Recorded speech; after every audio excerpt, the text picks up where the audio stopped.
Our mission today, really extract the key cybersecurity points when data moves across national lines. What are we looking at? Well, it's interesting. There's this duality, right? Duality. How so? On one hand, this free flow of data, it's vital. Drives innovation, global business.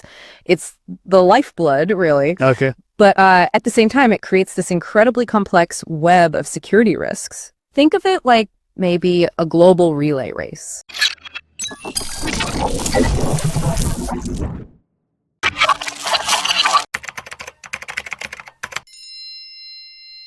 Welcome to the Cybersecurity Podcast series. Today we're diving into something, really crucial in our connected world. The cybersecurity side of cross-border data transfers. Absolutely. It's everywhere now, isn't it? Data doesn't really see borders. Exactly. And for you listening, if you're looking to get a solid grasp on this quickly, maybe find those aha moments without getting lost in the weeds. Well, that's what this deep dive is for. We want to pull out the core issues. And just a quick note before we jump in. Get connected with Sudhakar Kakinada on LinkedIn.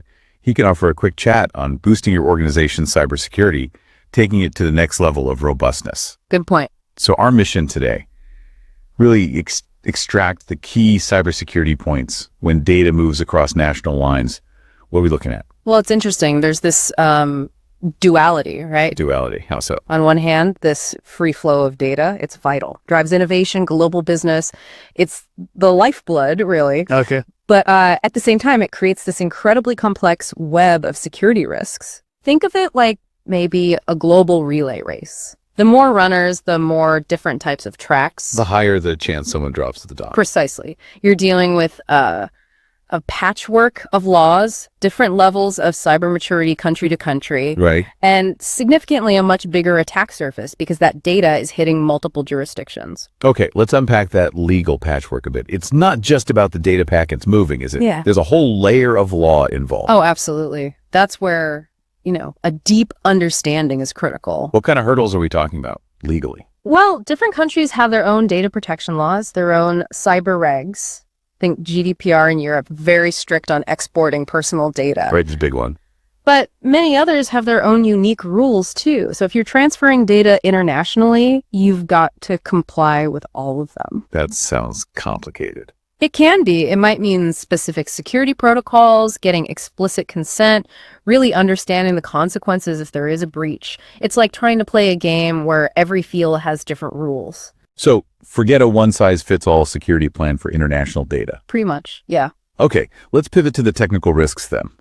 Are they fundamentally different when data crosses borders versus staying domestic? I'd say they're amplified significantly. Amplified how? When data travels internationally, it's often using different networks, different infrastructure all over the world. Mm-hmm.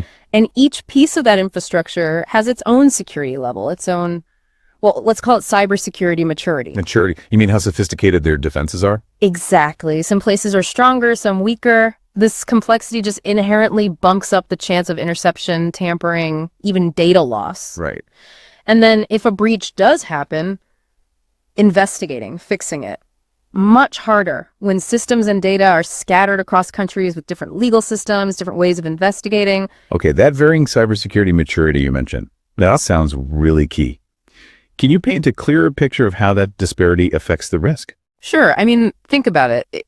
If your organization sends sensitive data to, or even just through a region with, let's say, less developed cyber defenses or maybe weaker enforcement against cybercrime. That data is automatically more vulnerable. Inherently, yes. It's like handing a valuable package to someone with, flimsy locks on their door. Oh, So organizations really need to assess the security landscape of every country that data touches. diligence is key. Absolutely. And then implement protections to match that risk, maybe stronger encryption, tighter access controls, more vigilant monitoring. It forces you to ask, how do we actually gauge and mitigate these different risk levels everywhere? Which sounds like a good time to mention again. Get connected with Sudhakar Kakinada on LinkedIn for a quick chat on how we can help you enhance your organization's cybersecurity to the next level of robustness. Definitely worth exploring those solutions. So it really sounds like you need a security posture with layers. Yeah. Not just protecting the data, but understanding the legal environment, the security context of where it's going. That's it, exactly. Yeah. If you had to give one core piece of advice here. I think, stepping back, the main thing is needing a comprehensive strategy. one that looks ahead. More than just ticking compliance boxes. Way beyond that. It needs to be risk-focused. It has to cover everything legal, technical, even geopolitical factors sometimes. Wow, okay. That means doing thorough, ongoing risk assessments, using security controls tailored for that international context, having clear data governance policies specifically for cross-border transfers. And I assume robust incident response plans. Absolutely. Plans ready for the extra complexity of an international incident. Right. So wrapping this up a bit, cross-border data transfers clearly come with unique, evolving cybersecurity challenges. Constantly evolving, yeah. It's way more than just sending data from A to B. You've got these significant legal, technical, strategic things to constantly watch. Understanding those jurisdictional differences, the risks involved, it's just critical for any organization playing on the global stage today. Couldn't agree more. And as data flows more and more freely across borders, that understanding, it's only going to become more essential. Absolutely. And one last time, get connected with Sudhakar Kakinada on LinkedIn for that quick chat about enhancing your organization's cybersecurity. Which leaves us with a final thought for you to mull over.